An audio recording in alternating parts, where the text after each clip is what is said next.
Bienvenue dans ce voyage captivant à travers l'histoire des dynasties du Maroc. De l'époque médiévale à nos jours, partons ensemble à la découverte des dynasties qui ont façonné ce magnifique pays. Des côtes ensoleillées de la Méditerranée aux confins du Sahara, le Maroc a toujours été un carrefour de cultures et de civilisations. Ce sont des terres d'une beauté naturelle à couper le souffle, des imposantes montagnes de l'Atlas aux dunes de sable ondulantes du désert. Mais le Maroc, c'est aussi et surtout une terre d'histoire. Des histoires de rois et de sultans, de batailles et de conquêtes, mais aussi d'art, de science et de culture florissante. Laissez-moi vous guider à travers les siècles, à la rencontre des dynasties qui ont laissé leur marque indélébile sur ce pays fascinant. Notre voyage débute au 8e siècle avec l'arrivée d'Idriss Ier, descendant du prophète Mahomet. Fuyant la persécution, il trouva refuge dans les montagnes du Rif marocain. Accueilli à bras ouverts par les tribus berbères, Idriss Ier fonda la dynastie idrisside, première dynastie musulmane du Maroc. Il établit la ville de Fès en 789, qui devint rapidement un centre religieux et intellectuel majeur, rayonnant à travers le Maghreb. Les Idrissides, en propageant l'islam, ont jeté les bases d'une identité marocaine unique, un mélange d'influences arabes et berbères. Ils ont unifié une grande partie du territoire marocain, posant les fondations d'un État marocain fort. Cependant, leur règne ne fut pas sans embûches. Des conflits internes et la pression des empires voisins finirent par affaiblir la dynastie. Après la mort d'Idriss II, le royaume se fragmenta, laissant la place à une nouvelle puissance émergente, les Almoravides. Au XIe siècle, venus des vastes étendues du Sahara, les Almoravides, une dynastie berbère, émergèrent, portés par un islam austère et conquérant. Menés par Youssef ibn Tashfin, ils unifièrent le Maroc sous la bannière de l'islam malékite.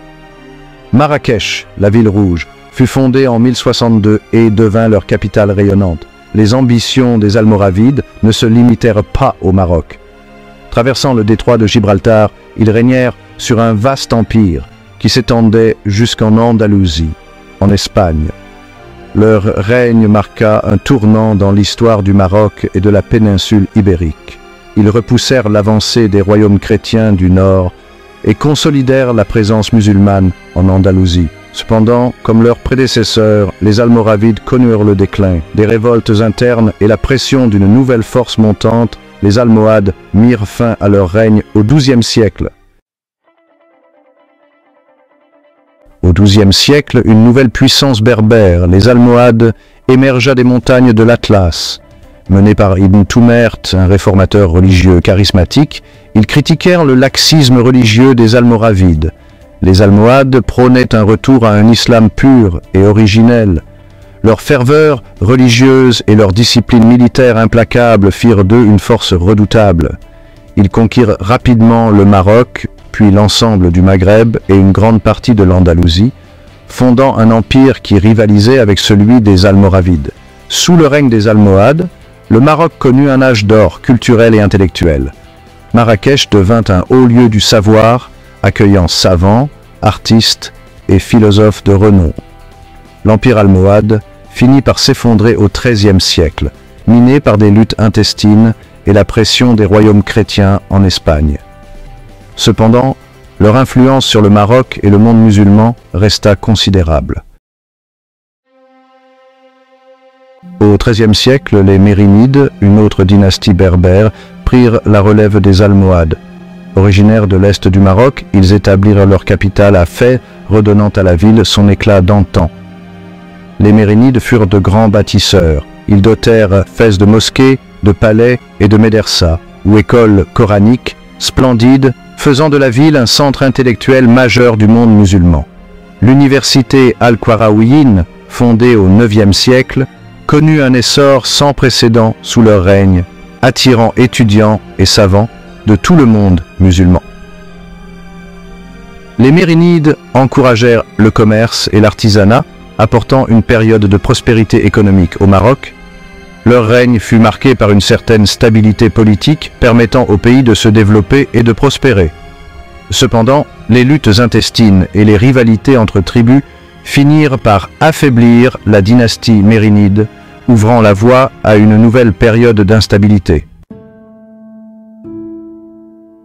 Au XVe siècle, les Wattassides, issus de la dynastie mérinide, prirent le contrôle du Maroc.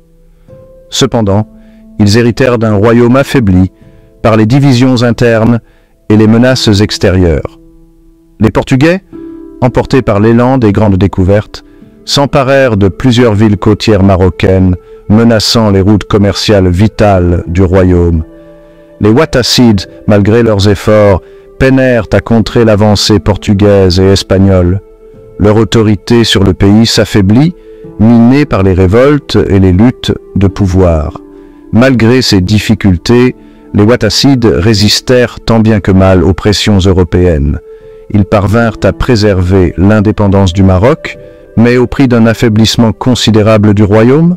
Leur règne marqua une période de transition et de bouleversement profond qui ouvrit la voie à l'émergence d'une nouvelle dynastie, les Saadiens, prêts à restaurer la grandeur du Maroc. Au XVIe siècle, le Maroc connut un renouveau spectaculaire sous la dynastie saadienne. Originaires du sud du Maroc, les Saadiens s'imposèrent comme les champions de la résistance contre les occupants étrangers. Le sultan Ahmed al-Mansour, figure emblématique de cette dynastie, infligea une défaite cuisante aux Portugais lors de la bataille des Trois Rois en 1578, affirmant ainsi la puissance retrouvée du Maroc. Sous le règne d'al-Mansour, le Maroc connut un nouvel âge d'or. L'économie prospéra, stimulée par le commerce transsaharien et les relations diplomatiques avec les empires européens. Marrakech, redevenue capitale, fut embellie de palais somptueux, de jardins luxuriants et de monuments grandioses, témoignant de la richesse et du raffinement de la cour saadienne.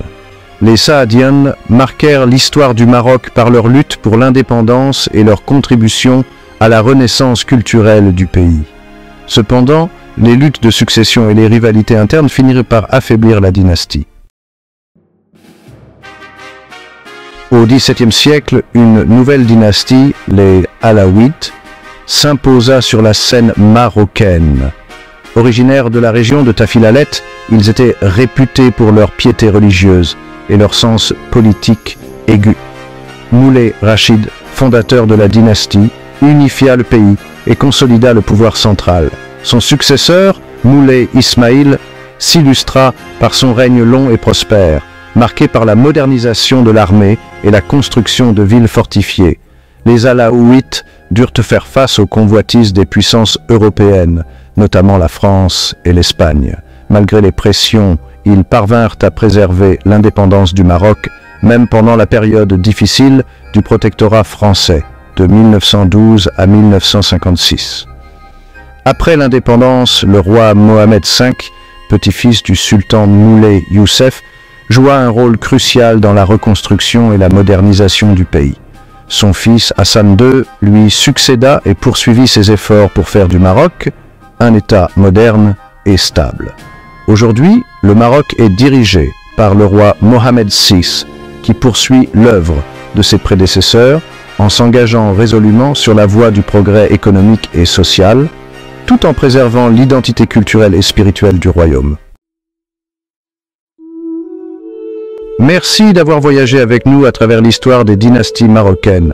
Chacune d'entre elles a laissé une empreinte indélébile sur le Maroc, contribuant à façonner l'identité unique de ce pays.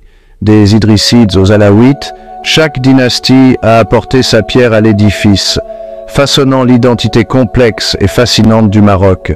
Leurs histoires, mêlant grandeur, tragédie et résilience, continuent de résonner à travers les siècles. Le Maroc d'aujourd'hui est un pays tourné vers l'avenir, fier de son héritage riche et diversifié. Et nous pouvons être sûrs que le peuple marocain, avec sa créativité et sa détermination, continuera d'écrire des chapitres passionnants de son histoire.